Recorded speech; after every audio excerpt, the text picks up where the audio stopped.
cette question sur les individus qui ont été invalidés et qui ne peuvent pas concourir pour les prochaines élections. Et pour moi, c'est un débat qui n'existait pas. J'avais répondu à une interview de La Voix de l'Amérique avant que M. Bemba arrive ici. Et La Voix de l'Amérique m'a dit tiens, M. Bemba vient et il va se présenter aux élections présidentielles. Et j'ai répondu à La Voix de l'Amérique que je suis ministre de la Justice, donc je n'ai pas à donner mon point de vue sur la place publique. Mais j'ai signalé très clairement à La Voix de l'Amérique que notre Constitution était très très claire.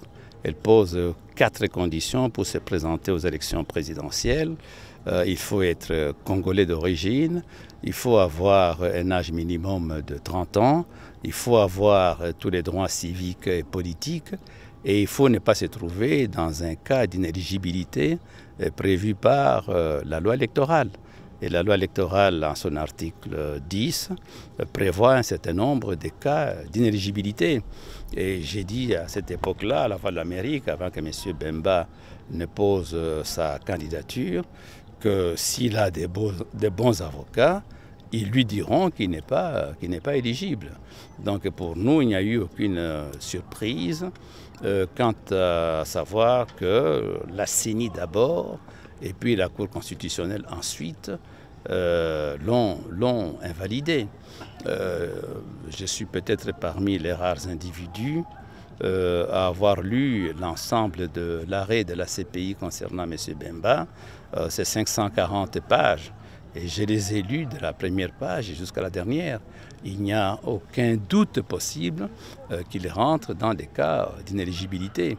Et quand j'apprends maintenant que des gens qui s'agitent à Bruxelles ont dit qu'ils vont saisir la Cour pénale pour une interprétation, je dis c'est la foutaise absolue. M. Bemba a été acquitté pour son procès principal. Il a été acquitté non pas parce qu'il n'était pas coupable, il a été acquitté parce que la procédure n'avait pas été correctement suivie. Le procureur avait écarté un certain nombre de requêtes parce qu'un procureur enquête toujours à charge et à décharge. Et à partir du moment où le procureur n'avait pas enquêté sur un certain nombre de requêtes qui lui avaient été présentées, il est évident qu'au niveau de l'appel, les bons avocats qu'il avait, qui étaient les avocats britanniques qui l'ont défendu, ont sauté sur cette erreur-là du procureur. Mais il est établi, personne n'a jamais dit que ce qu'il avait fait en Centrafrique n'avait pas été fait. La Cour n'a jamais dit cela. Mais la Chambre d'appel statue sur la procédure.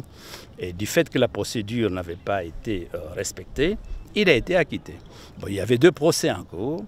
Le deuxième procès concernait la subornation de témoins. Et dans le procès s'agissant de la subornation des témoins, il a été reconnu, lui et tous ceux qui étaient avec lui dans ce procès, Babala et Mekilolo, que j'aime bien, mais enfin, qui étaient là dans ce procès, ils ont été reconnus coupables au premier degré. Ils sont allés en appel et en disant qu'ils demandent que la chambre d'appel puisse statuer sur ce cas-là. Et la chambre d'appel a confirmé qu'ils étaient coupables. Non seulement a confirmé qu'ils étaient coupables, mais la chambre d'appel a dit en plus que la peine qui leur avait été infligée d'1 année de prison était une peine dérisoire. Ça veut dire qu'en droit, bon, je vois dans vos télévisions, dans vos radios, un tas de pseudo-juristes, en fait, disons, qui à longueur de journée donnent leurs explications. En droit, il a été définitivement condamné. Et l'article 70 du statut de Rome assimile la subordination de témoins à la corruption.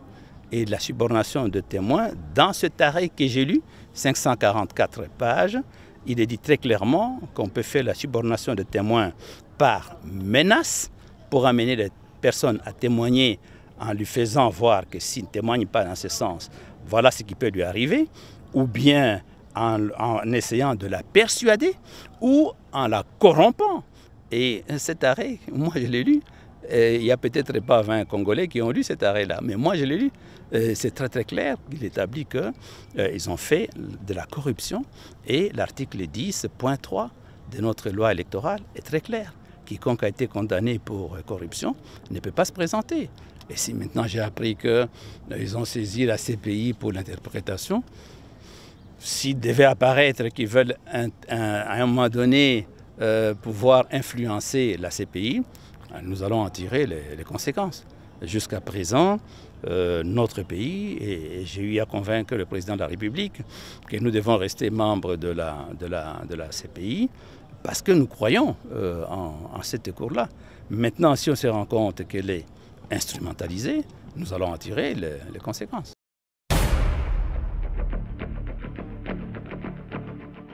Nous, en tant qu'État, nous avons une documentation complète.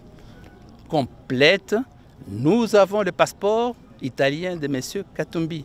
Nous avons sa demande de visa d'établissement au Katanga quand il faisait du commerce et qu'il ne faisait pas encore la politique. Nous avons la preuve qu'il a une nationalité à un moment donné italienne. Mais nous avons aussi la preuve qu'il n'a jamais introduit conformément à la loi congolaise sur la nationalité une demande de recouvrement. Donc pour nous, il n'est pas congolais. C'est tout. Son avocat peut raconter. Je connais Maître Dupont-Moretti, c'est un brillant avocat, c'est parmi les meilleurs et tout ça. Si vous avez besoin d'un avocat que votre cause est perdue, allez chez lui. Mais vous allez pouvoir payer. Et si vous avez la capacité de payer $1 million pour une consultation, il vous défendra. Et il va essayer de trouver dans le dossier les points faibles. Mais nous, on n'a pas pris cette décision-là à la légère. Moi, en tout cas, je ne peux pas faire prendre une décision à la légère. Parce que le jour où je prends une décision à la légère, donc il a fait endosser par le gouvernement, je fais porter la responsabilité au président de la République. Moi, j'ai eu à dire au président de la République, en pleine réunion du Conseil des ministres, Monsieur le Président, nous n'allons pas suivre le point de vue qui est là-bas. Parce que vous savez, si les choses tournent mal, c'est vous qui serez considéré comme responsable sur le plan international. Et tout ça. Donc je ne peux pas me permettre de présenter un dossier avec des failles. Et ce dossier-là, nous l'avons. Et le dossier de Katumbi, c'est une dizaine de classeurs dans mon bureau. Et nous avons tous les éléments. Et nous avons des preuves. Nous avons reçu à l'époque mandat d'arrêt qui était dressé contre lui par des pays voisins, mais qui n'avait pas été exécuté à l'époque et qui nous ont demandé d'exécuter maintenant. Nous avons dit non. Monsieur le procureur général, ça ne vaut pas la peine. On va donner l'impression que nous ne savons pas ce que nous faisons. Pourquoi, dans 10 ans, tel pays avait lancé un mandat d'arrêt contre lui qu'on n'a pas exécuté. Donc on ne fait rien à la légère. Donc, le principe est très très simple. Kabila respecte la Constitution et tous ceux qui veulent jouer un rôle politique doivent la respecter. C'est tout. Il ne faut pas jouer sur les deux tableaux. Bon, peut-être que ces gens ont pris la nationalité congolaise pour des raisons de facilité et puis qu'ils se sont rendus compte que la richesse n'est qu'au Katanga et qu'il vaut mieux soit être katangais que italien. Hein? Peut-être que d'autres, en fait, disons, ont pris une nationalité belge et puis se sont rendus compte que la richesse était à Kinshasa et pas en Belgique. C'est clair.